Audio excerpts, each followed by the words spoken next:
I wanna be a producer with a hit show on Broadway. I wanna be a producer. Hey everybody, just one quick question before we get to this week's podcast. Are you enjoying these podcasts? If so, do me a favor. Go on to iTunes right now and give us a big, fat, juicy 5-star rating or however many stars they have. I'm not even sure. Or write us a great review. It's the best way to promote theater to the rest of the web. Thanks so much for listening.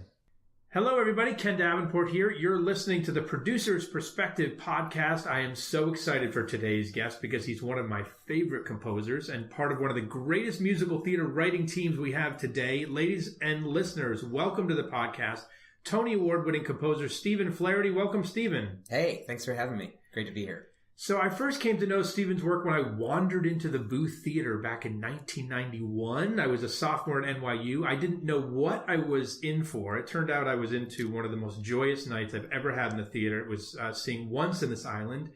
And it remains that to this day one of my favorites. In addition to Once on This Island, some of Stephen and his collaborator Lynn Ahrens' early work includes Lucky Stiff, My Favorite Year, which, side note, Larger Than Life was one of my audition songs when I was an actor. And then, of course, Seussical, the monumental Ragtime, which I was lucky enough to be the associate company manager on, Rocky, and what I call their Lincoln Center shows, A Man of No Importance, Desiro's, Glorious Ones, and so on. And upcoming, about to open in a few months, Out of Town, Anastasia, based on the movie, which featured his songs, including the Oscar-nominated Journey to the Past, and on and on and on. I could go on for days with just your bio. That is good research. Very good, Ken. But enough bio stuff. Let's get to the juicy questions and answers. Yeah. Tell us, when did you know you wanted to write for the theater?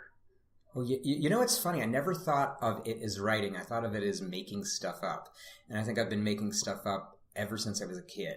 I started playing piano at age 7. I started making stuff up whenever I was 12, and I wrote my first musical whenever I was 14, and we did it at my high school, and it was hilarious. What was it called? It was called Pitts, because I grew up in Pittsburgh, and each scene took place in a different locale, different neighborhood of my hometown, and each number was written in a completely different musical vocabulary, and each number was written in a different color ink. So, of course, the big gospel spectacular was, you know, the final scene, and we had a country western song, a rock and roll song, and it was the most fun I've ever had in my life. And oddly, there was a subplot that involved Siamese twins, and this was way before Sideshow. So, will we see a revival of Pitts? No, you will not. You will not. And but it was the kind of thing that it was two friends of mine who were in the drama department who had gotten what they said were roles that weren't large enough for their talents that year. They decided to write their own show, and they said, "Do you want to write music?" And I had never really thought of writing music, you know, but clearly I was a theater kid. And, we were a bit of a hit, you know, at my little school. And, I had a wonderful music teacher and a wonderful drama teacher. And they both said, you should do more of that. And so I did. And, this is all I've ever wanted to do. Like since I was a kid, and I just was obsessed with theater, and I had to be part of it. And also, you know, because you're a producer of the recent revival of Godspell, that is the first professional show that I ever saw. It came through my town. We were taken to it because, you know, it starred Jesus. And so the nuns from my parochial school took us to see the Jesus musical, Godspell. And it hit me like a ton of bricks. And I just thought I have to somehow be a part of that. So you said, clearly I was a theater kid. And I hear this a lot from people that do the podcast. We're nerds, let's face it, yeah. So what is it that so clearly said you were a theater kid? What about the theater? Like you're obviously an incredibly talented composer. And even back then, obviously, you had a flair for music. Why the theater not say, I want to write like the Beatles? I want to write... I honestly think because theater and music theater in particular combines so many art forms, and it's this American mongrel art form. And at the time as a kid, I was drawing, I was painting, I was trying to write stories, I was learning music, I was trying to write music. I was putting on odd little shows in my basement. And I think all of that stuff, I thought I can use all of this in creating musical theater. And also for me personally, I was not kind of like a team sport kind of kid. I was a personal best kind of a kid. I was really good at figure skating. And, but in terms of the team, I liked being part of a community. I liked being part of a team. And, I loved creating something with my friends, and I loved creating something as part of a community. And, I started and I never stopped. And like, I'm lucky it worked out because I can't do anything else. This is all I can do, So you're a career in figure skating or career in musical theater. That's right. You leave high school. You're the hit of the high school. What happened after high school? Well, it's an interesting thing. It dawned on me slowly that the musical star of each high school then goes to college, and then if you're lucky, you become the musical star of the college, and then you come to New York, and it's a series of being thrown to the bottom of the barrel, and it's very humbling. And I was pretty much self-taught, and I needed to get some technique, and so I went to CCM, Cincinnati College Conservatory of Music, and at that time, in the 80s, they didn't have a program for writers of music theater. So I basically went there and studied classical composition, orchestration, conducting, took some theater classes, and basically started making my little shows there. And I had no collaborator because, this is Ohio. There's nobody to play with. So I became a book writer and a lyricist and a music director and a composer. And it was a wonderful time at that school because there were so many talented people there. I was a freshman and Faith Prince was a senior, and Jason Graw was there. And it was an amazing group of repertory players. And we would do student-based shows. And then whenever I came to New York, I had my little group of repertory players from Cincinnati. And so they became the cast of Lynn's and my first musical, which was Bedazzled, which was based on the Peter Cook, Dudley Moore. And she said, "Where are you finding these amazing people?" And I said, "They're my classmates." And it was a good thing that we all moved as a group to the city. Any chance of us seeing a revival of Bedazzled? Well, it's an interesting thing. Lynn and I guess it was 2 years ago, we did a series of concerts at 54 Below because it had dawned on us slowly that we had been collaborating for 30 years, which is kind of impossible for me to believe, but that's true. And we thought it would be really fun just to celebrate it because it was such a big round number. And so we thought we'll do it at 54 Below, and we wanted it to be equidistant between my birthday and her birthday. And we thought make it like a celebration month and invite people that we've worked with, people that we wanted to work with. And we wanted to do some early songs. So we had actually 2 Bedazzled songs that we did as part of the evening. And then we did 2 songs that we had written that year. And we thought it would be kind of really cool to have songs that were written, in the first year of our writing, and songs to that point, the last. And God, what a fun time that was. And I should point out, it's a live CD. You can get this. It's called Ahrens and Flaherty, Nice Fighting You, which is a lyric from Lucky Stiff. We'll put a link to that when we put up this podcast. So let's talk about Lynn. Obviously, Lynn did a podcast with me a few weeks ago. She loved it too. Oh, good. Did you listen? I haven't heard it. No. Oh, good. Oh. So I feel like I'm about to do one of those like dating shows where I've talked to one partner on this side, and now I'm going to ask you. Well, our answers are going to be totally different. We thought if we would ever write a book, it would have to be like a he said, she said.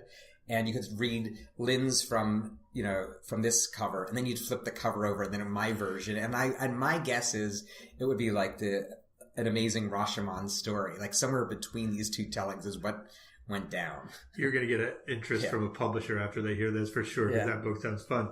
So you meet her at the BMI workshop, right? Yeah. And what did you think when you met her?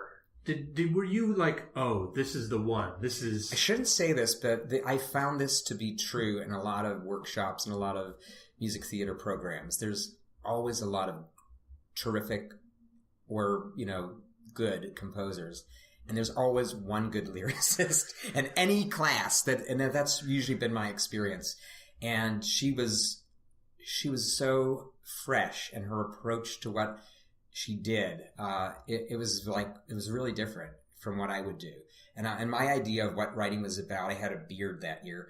I was like, I would wear black. I had a beard. I would like lock myself in a monastic kind of room and somehow summon the muse, and I would write music. And she came from a totally different background. She came from like the commercial and pop music world. And she would write on her feet. She would literally throw ideas around. And it was much more of an improvisatory kind of background, which was totally different, where I would score it all to paper. And at that time, I had never really collaborated, and I have to backpedal too. But the first week I was here, I got to go and meet Stephen Sondheim, believe it or not. Yeah, at his home. And I had a little cassette, because that's what we had back then. We had things that were called cassettes. And I gave him a couple of my tunes. And the short of it, or at least what I got from the critique, was that he felt that I had a gift for music and musical counterpoint. And he didn't like my lyrics. He didn't care for them. So I thought, okay, maybe I should try, this working with another lyricist. It could shake things up. It could, lead to a new or an exciting thing. And so, in BMI, you do these class assignments, and there's one a week. And it was literally the last class assignment, and I had not collaborated yet. And Lynn was walking down the street, and I was maybe almost a block away, and I projected very far. And I said, "Lynn, do you want to write a song together? Let's do this last song together." And she goes, "Really? Yeah. Oh, okay." And we had never. It was an interesting first meeting, because like she denies this, but she said, "All right, so let's hear something, make something up." And I was not used to creating in front of another person. It was like, ooh, I don't, I felt kind of naked, honestly. And it was such a different way to find a song, to find a piece of music. And I realized, oh, I get it.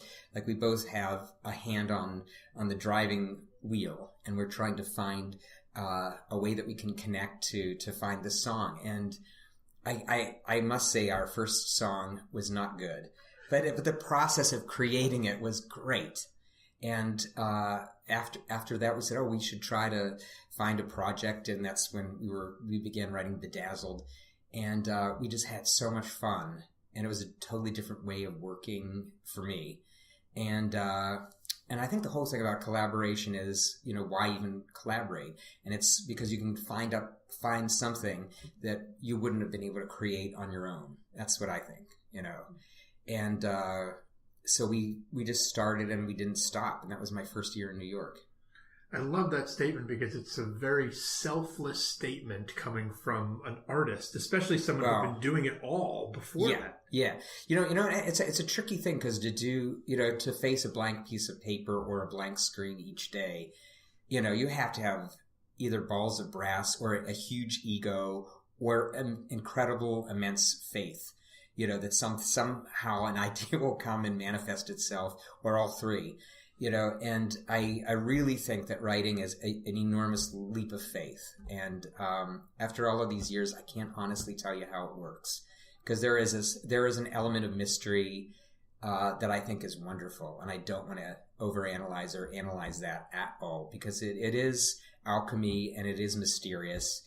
And ideas fly in the side door at weird times in odd places, and I think it's really exciting. And I think working, Lynn and I have worked with young writers a lot recently, actually for like a decade and a half now, and you can teach them technique, and you can teach them how to analyze the work of others. You can't teach them how to have an idea or where ideas come from, and I honestly don't know where they come from, and that's been part of the fun. And no day is the same as the day that precedes it either. So each one of our writing days you're starting from scratch. And I love that. So you said it's part of the fun, but there have got to be those days when you stare at the blank page and nothing comes out. How do you deal with the famous writer's block, if it ever pops up? You know what? I've never really had writer's block. I shouldn't say that, because now that I have said that, God, please don't let me have Stephen Flaherty. No, it's like you're tempting fate, but I always believe that it is a leap of faith, and that there's more where that came from. And as a young writer, I used to freeze up sometimes, because I would get to say measure 16, And you know, at measure 16, there's a fork in the road. And if you go make choice A, the piece becomes that, or choice B, it becomes a different kind of thing. And rather than just making a choice or blindly going forward, I would not know which choice was the right choice, as if there were anything, that was right or wrong. And Lynn's she loves to rewrite, and I think the craft of writing reveals the song. So we might try many different approaches until we find the approach that actually works for any given song moment. So I think believing that there are many different ways to get to where you need to go, I think that's a valuable thing to know. Is your process for writing with Lynn the same as it was back then? How do you approach something now versus how you approach something? Well, it's an interesting thing because we had starts, actually false starts at a couple early shows. Like we wrote a song score for Bedazzled that became sort of spoken about a lot around town. Everyone wanted to hear that show. We had producers that wanted to produce that show. We could never get the rights to that show. So that never happened. And then we worked on our follow-up was an original idea that we were actually writing with George C. Wolfe. And this is like George C. Wolfe pre the Colored Museum, pre the Public Theater. And that was like an interesting notion in search of a plot that we never found. And so all of these things, and Lynn is like, she comes from the commercial world, which moves much faster than my monastic upbringing of music.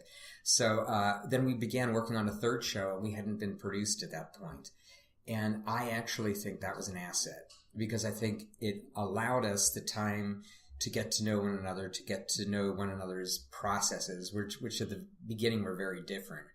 And, we got to date longer before we, were at that altar. And I think that was a great idea, and we got to know one another. And I think it deepened our relationship and it deepened our writing craft. And I think if I had just come into New York, met Lynn in the first month, and I did, within 6 months I'm writing with her, and the very first thing I try to write got produced, which all of these things are happening, I think it would have given me like an incredibly distorted view of how things happen, and I think having something not get produced, it makes it gives you a little more resilience, and so it was maybe 5 years until we had our first show produced, which was Lucky Stiff.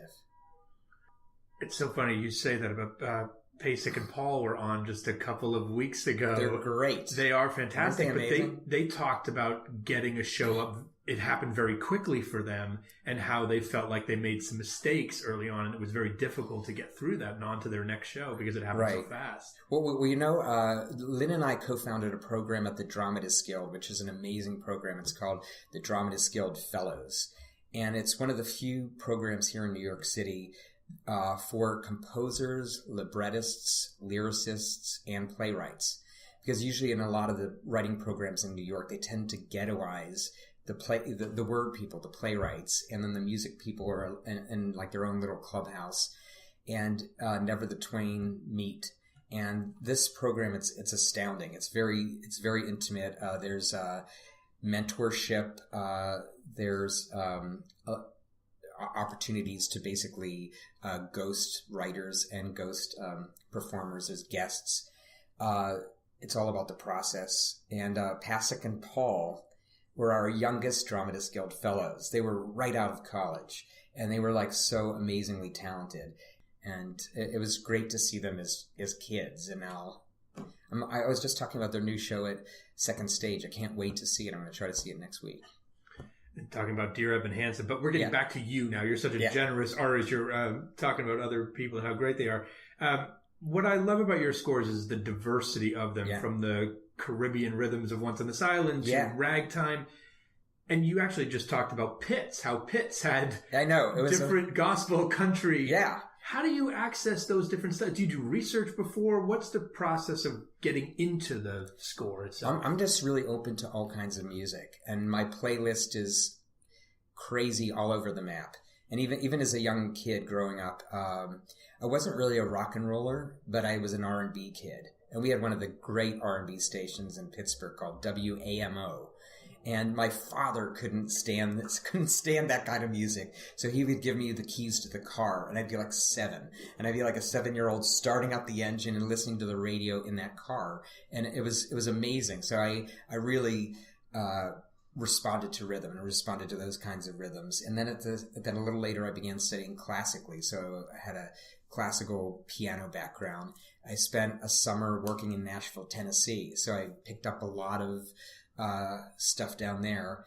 I began studying, music theater scores. And I think, honestly, I never like to repeat myself. And I know that Lynn and I, in looking at material, we try to find something that we've not done before, and I think that keeps it fresh. The process of writing the shows is always different, and it always is dictated by the subject matter and the musical materials. Like Once in This Island was a show that didn't want to be written at the piano, where Ragtime was a show that had to be written at the piano, for a lot of that music. And I'm just fascinated by it. I actually did a somewhat experimental, really cool piece this past summer at the Old Globe in San Diego called In Your Arms. And it was Christopher Gattelli, the wonderful choreographer, director, who came up with the notion of, let's do a theme and variation show all about dance. And it was his really cool idea to come up with one topic, which is romantic destiny. And then he went to 10 different playwrights and said, you can write on this theme. It can be any gender, any culture, any time period, any story, any style, comedy, tragedy. And the only thing is you can't use words. So they were writing basically scenarios that then would be all danced. And so we had 10 of them, and the stories were so wildly different. And then I would have to find some way to translate each playwright's individual story and their point of view and their approach into music. And so each of them it was really like writing a complete musical. And it took us 7 years to get the show together, because we would only do maybe 2 at a time, 3 at a time, because they were all over the map. Like Douglas Carter Bean wrote a piece, New York City in the Roaring '20s, at a drag ball at Webster Hall. And I thought, okay, know how to do that. And then there would be a piece by Alfred Urey, and it was about young love in 1950 in Atlanta, Georgia, in a Cadillac, and up on Lover's Lane. I thought, I know how to do that. And then David Henry Hwang early on threw me a huge curveball. It was a piece set in modern-day Shanghai in a techno club, and then the lead actor, somebody puts a drug in his drink. He's transported back in time to the Ming Dynasty. He had written it for a friend of his who was a star of the Peking Opera, and he said it's really important to have martial arts in this piece. And I just thought that is the wildest thing I've ever heard. And I was so scared for the longest time about that particular piece. And then finding a new way to approach it, it actually became great fun. And it became a favorite, and the thing that scared me most was the thing that probably gave me the most joy in the long run. Do you think any subject can be made a musical? Do you think any story, or does a musical require a certain something? And if so, what's that something that you look for? Well, I almost feel that it needs to have some sort of heightened quality, whether it's in the language or I think the hardest thing to translate into musical terms is something that's very kitchen sink. And for me personally, after writing Ragtime, which was a wonderful experience for all of us, and we loved working with Terrence McNally, and he said, we should absolutely do another show. But we figured Ragtime is that you couldn't do a show larger than Ragtime. So we thought, why don't we do the exact opposite thing? We'll do a miniature show. And he said, is there a kind of music that you're interested in? as you know, the Irish people in Ragtime are the villains. And so we were just cutting all of their music, those evil Irish people. And of course, I'm Irish American. My parents were not happy that the language of and the poetry and the music of my people had been cut, from this quintessentially American show. So I thought, I would like to try my hand at doing something Irish. And I said to Terrence, we should look at different things. And I said, I'm not interested in doing the Potato Famine musical. I said, but I would like to do something that has an Irish color, Irish flair. And Terrence found a small independent film called A Man of No Importance that starred Albert Finney, Brenda Fricker, Rufus Sewell. And it was all about the creation of theater, and it was all about the love of friendship, and it was a man's coming out story. And it was very naturalistic. And I couldn't for the life of me get music out of that because it was so naturalistic. And I said, I can't find the heightened quality. I don't know how to get them singing. And also the lead character, who in our show is played by Roger Rees, was so secretive, and he didn't really have a scene partner to talk about what he was feeling, in his heart. So it was virtually impossible getting this guy to sing. And then Terrence gave us a great gift. He made a surround for the show. So the entire show took place in one instant in the main character's mind, and it was him remembering what had happened in the past couple of weeks to bring him to what was a low point for him. And also the character of Oscar Wilde is mentioned in the film. He's not in the film. And Terrence put him right in the show. So all of a sudden there was a fantasy character, Oscar Wilde, and he was Alfie Byrne, our hero, his scene partner. And the minute Oscar Wilde was allowed to be in the room with him, the music just poured out. And it was the most amazing thing. I couldn't understand. I couldn't get this character to sing at all before, and now I couldn't get him to shut up, because he had Oscar Wilde there.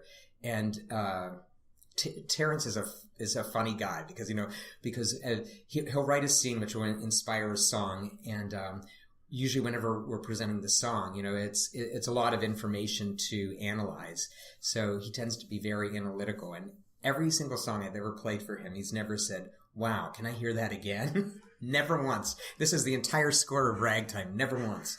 And I've written with Lynn a song called Man in the Mirror, which was our character of Alfie Byrne singing to his reflection, but in fact he's singing to Oscar Wilde, and he drops a huge plot bomb at the end of the song. And Terrence just lit up. He goes, "Oh my God, that's our show. That's the sound of our show. Will you please play it again?" The only time, and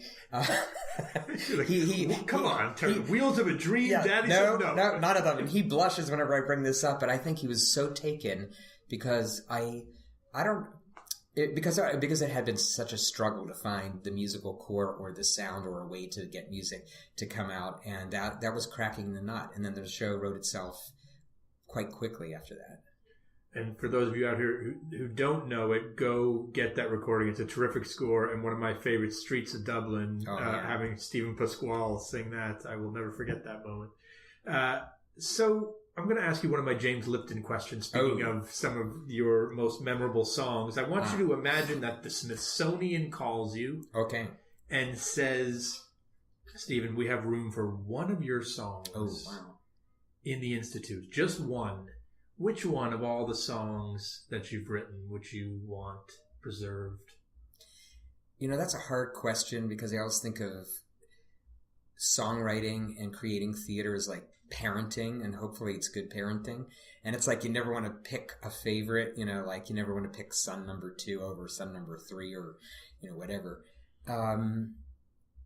I would think it would have to be something from Ragtime, though, because that show came to us as a gift, and some of your listeners may know, some might not, but that was a show that we had to audition to get, and it was a majorly crazy story to get the show, and I was so happy that was part of it, because I remember reading in the New York Times that the theatrical rights for the novel Ragtime had been acquired. And I'm like, shit, like Kander and Ebb are going to like, with that show, those lucky guys. And whenever they just opened it up to basically a songwriting derby, I think there were maybe 12 teams. And we got a beautifully written treatment by Terrence McNally that was 65 pages. And you could write, basically the assignment was you had to write 4 songs based on Terrence's treatment. And we knew in order to get this job, which I was obsessed with. I was so passionate about it because I had been a ragtime piano player since I was 12. Remember the Sting? Remember that? Yeah, and like all the little kids were like playing the entertainer, and I loved it. I just thought to try to take that kind of music and yet make it sound fresh again and reinvent it. And it was about America and about all of these different ingredients in one.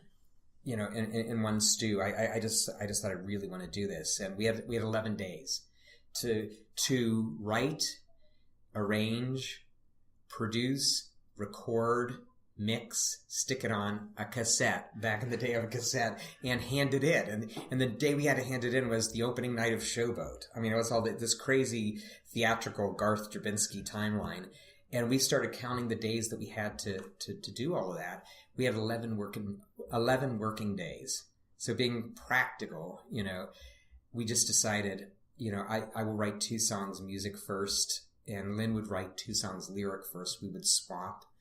And 3 of the 4 songs are in the show. And so I think for me personally, I think I would probably pick the title song, which is also opens the show, and it's Ragtime. And I would pick it because I remember the process of writing that song, and there was such velocity, with such passion. It wound up being 10 minutes long. It was like incredibly long, this song. And also just trying to see, with only so many musical ingredients, how you could tell that much story, that much about the theme, that much about the musical character of the evening, and somehow make it a cohesive, exciting opening. And that was a music first one, So that was, I just remember that as being an exciting, thrilling time, writing that. What were the other 2 songs everyone's dying to know? Oh, the other 2? Well, it's a song that we close Act 1 with called Till We Reach That Day. And that was an interesting one because that also was music first. And it was going to be the funeral of Audra McDonald's character, Sarah. And so I wrote like a gospel-tinged song that would be sung by the ensemble. And Lynn said, well, it sounds so hopeful. And I said, they're feeling rage, but yeah, this is something that would be sung, something like in this flavor. And she said, well, I think that the subtext of rage has to start bubbling forward. So I go, great idea. So I wrote this really angry ragtime figure that was what Colehouse was thinking. And then eventually other people, and eventually it became a song like We Can't Allow This to Happen Anymore in this country. And having those 2 kinds of music at odds with one another, it was really what made the song. And I listened to this demo to this day, and I'm like, why is that demo better than what we had on either recording? And I had forgotten we had a secret ingredient, and here it is. On the alto line, singing, like right at the edge of it, was Billy Porter. So he was singing the women's parts, and I'm like, that was the secret ingredient. That's why it never had that, because Billy Porter was never singing that line ever again in any version of the show. And that demo was hot. Then the other song is a song called Gliding, which is Tata and his daughter, the immigrant character. I tell a lot of people that one of my greatest memories in the theater was I was the associate company manager on that show, and our office was in the basement of the Ford Center. I remember it well. And whereas some people would take a coffee break or a smoke break, I would take a break and just watch the show because it was such a magical production. It was an incredible time for all of us. I think all of us that were able to get near that show, it changed our lives, I think, really for the better. What did you think when Garth went bankrupt, went to jail, all this nonsense? Well, every single day that I worked with Garth was an exciting day. And if you would say, what is his talent? I would say his talent was making other people excited. And it was, first of all, he had an amazing taste. Secondly, I always felt I was so protected, by him, that he would not let the show off the tracks. It was a very extravagant time, and we couldn't fully understand how we were able to get these enormous orchestras. And he commissioned a suite of music from the piece, which was really cool because I was able to just look at the music for music's sake without having to serve story or the book. And I created a big symphonic piece with William David Brown, our inspired orchestrator, and we recorded it with an orchestra of like 65. And it's like, how's that happening? And none of it quite made sense, but we were just loving every moment while it lasted. So, he's a complicated guy. Is that what you like to get out of producers? When you've worked with a lot of them, from Garth to Barry Weissler, very different styles and types. And Andre Bishop, we've done many, many shows with Andre, both at Playwrights Horizons and Lincoln Center. So what do you look for from that relationship?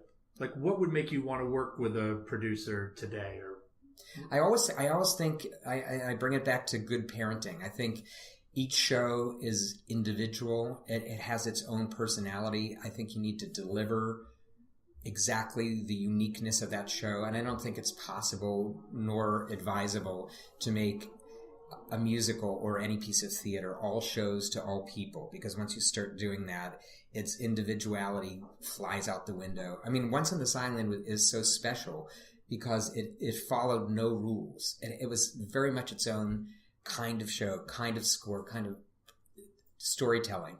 And the creation of the show is absolutely pure. We never designed that show to be, no, this will be a Broadway show. We were just creating something with people that we loved. And it was about creating magic out of nothing. And that's what the show was. And the fastest writing I've ever done, we wrote the whole show in 6 months. And then changed one song on its way to production. And I think that was good producing. That was Andre Bishop at Playwrights Horizons. He created a safe space in which we could try new things. And early on, we had a mentor, and it was Alfred Urey, who wrote The Robber Bridegroom, which is having a wonderful revival right now. And he said, remember, your show is so unique. Throw out every single rule that you ever learned at BMI.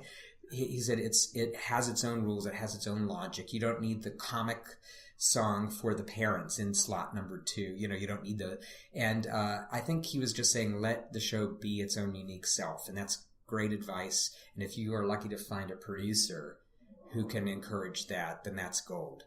I think you get in trouble whenever the marketing is leading the show, and of course I'm not saying marketing is not important. It is, but I think the most important thing is the uniqueness of the show and allowing for that. Of all your shows, which is the one that's changed the most during previews? Oh, wow. I would say, I know the one that changed the most from the beginning of the writing till we got on the stage. That was The Glorious Ones, which is a show that took us 13 years to bring to an audience.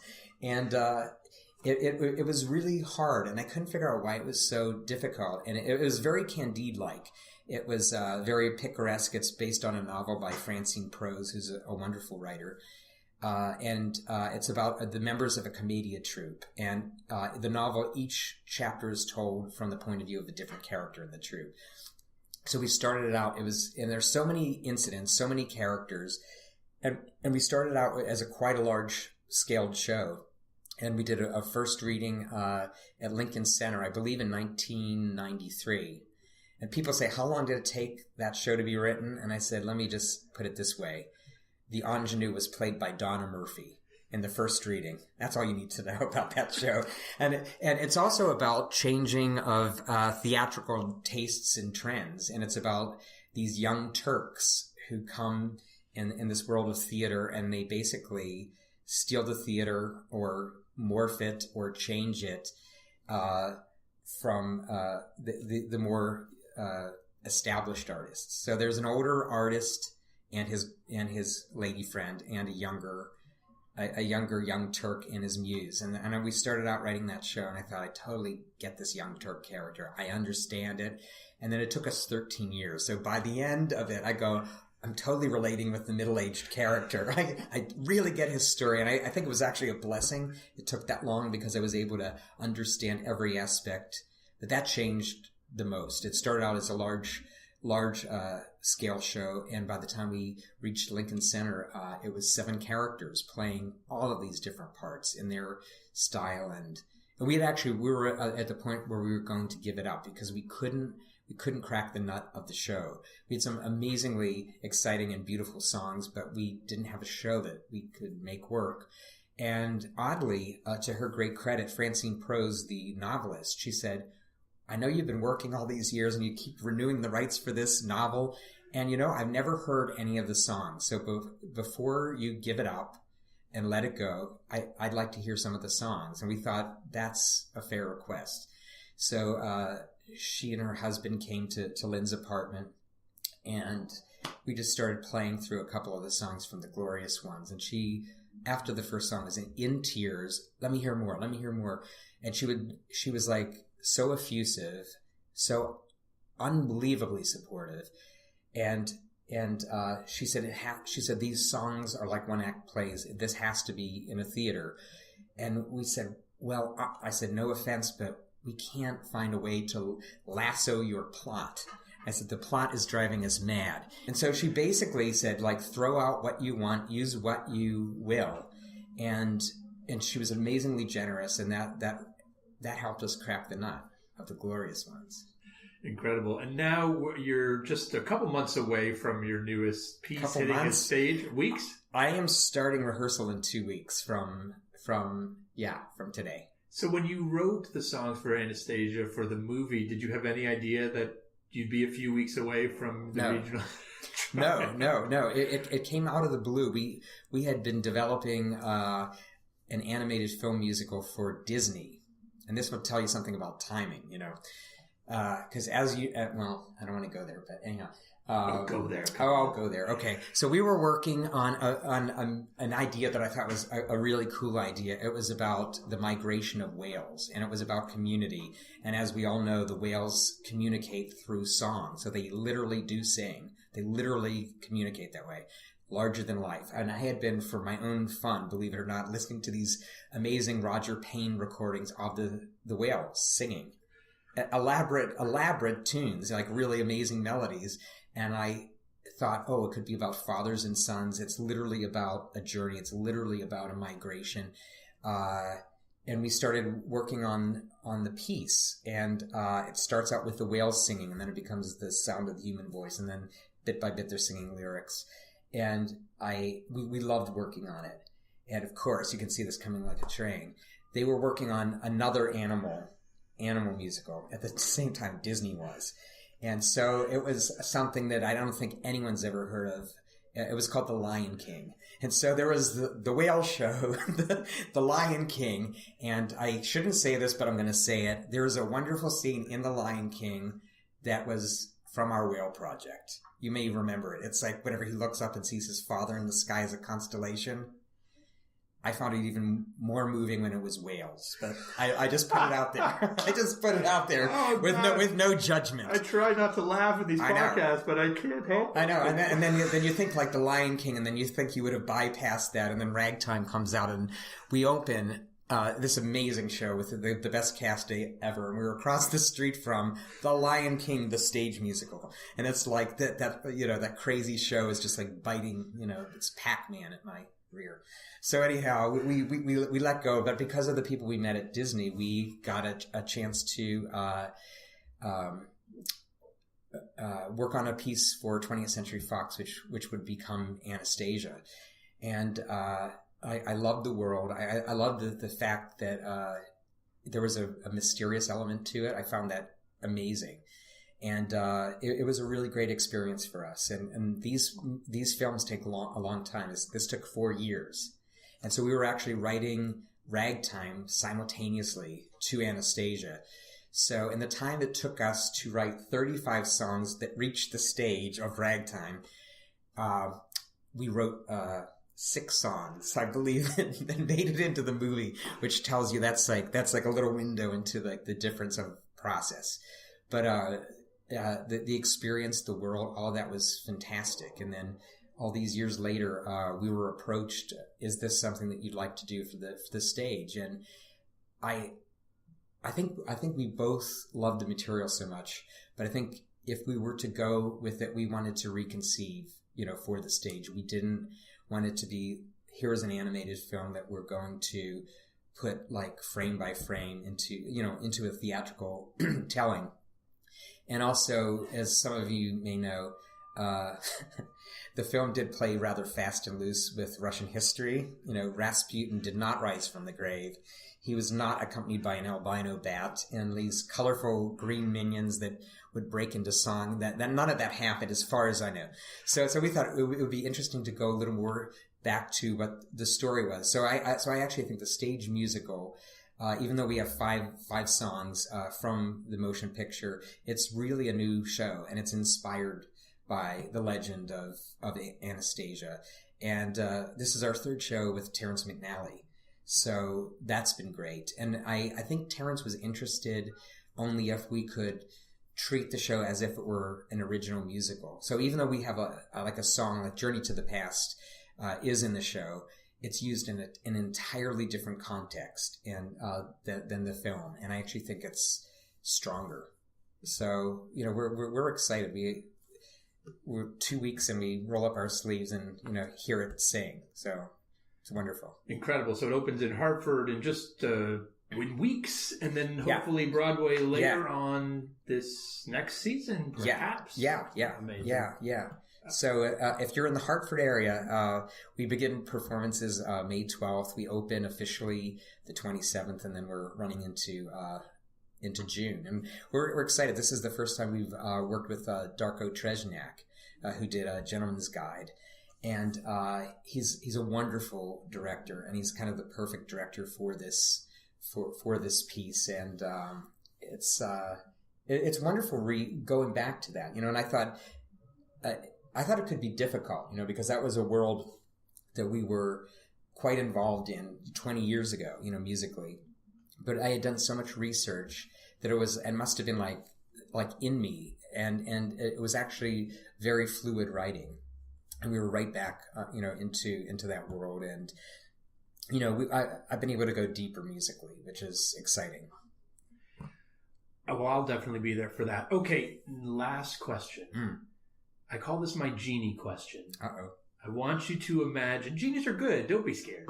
I want you to imagine... Wait, is this about Aladdin? Well, sort of. Okay. But it's not about the Lion King. So it's Disney, well, but that's not good. The I feel like I'm in a safe space then. Okay, Mustafa knocks on your door and says... Right. No, the genie comes to you and says, Stephen, your contributions to the American Musical Theater have just been so incredible. I want to thank you for that. Thank you, Genie. I want to grant you one wish. Now, Stephen, you're such a positive person. You look at everything's fun, even when you're faced with challenges. Well, what makes you angry? What is the one thing about Broadway that keeps you up at night, that frustrates you so much, that makes you mad, that you would ask this genie to change with the rub of his lamp? Yeah. I don't understand why there can only be one hit, and I use that. I'm putting quotes around that word. Per season, I don't understand that. I think the theater landscape used to be there was a whole variety of different exciting work, in any given season, and now it seems like either you're a hit or you tank, and there's whatever happened to any sense of middle ground, whatever happened to the numbers of 2 through 9, and I don't understand that, and I find a healthier atmosphere in the regional theater, and I find a healthier atmosphere in terms of not only for the working condition and for the creative aspect, but for the audiences too, in off-Broadway. I remember the season that it was like, I saw 2 shows. I saw a show on Friday and a show on Saturday. I saw Rent on Friday at New York Theater Workshop, and I saw Floyd Collins at Playwrights Horizons on Saturday.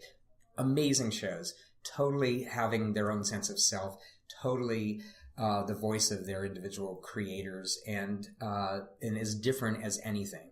And I'd like to think that the adventuresome work will continue, and this season it's actually there's been some really cool stuff, but I find that most of my exciting nights in the theater are not on Broadway, and I don't know what it is. Maybe it's just because the cost of making musicals is so great now. I mean, what's your theory? I don't know. Yeah, because it's so expensive, it's getting harder and harder to take risks. But luckily, something bursts through like Hamilton and hopefully convinces all of us out there to go like, oh, maybe we should or Fun Home. We've seen some good stuff. I mean, look at the public theater these past 2 years. I mean, it's like a prime example of creating a safe, creative space for artists to do their work. And frankly, it's musicals are slow cookers. Some happen very, very rapidly. Most have to be developed and nurtured over time. And that Oscar and that institution, they've created that, and it's such exciting work, such a variety of work. And I remember seeing Hamilton downtown, and I thought, this is the kind of show that Joe Papp loved, because it respects the history of the art form and makes it new, and the cross-cultural aspect of it, and just the boldness and the freshness. And within those first 5 seconds, it has such a strong identity and sense of self, and that's none of that is by chance, and a lot of it is by producer. I mean, not to discredit Lin-Manuel and his talented collaborators, but for Oscar to create that environment, for that to happen, it's special.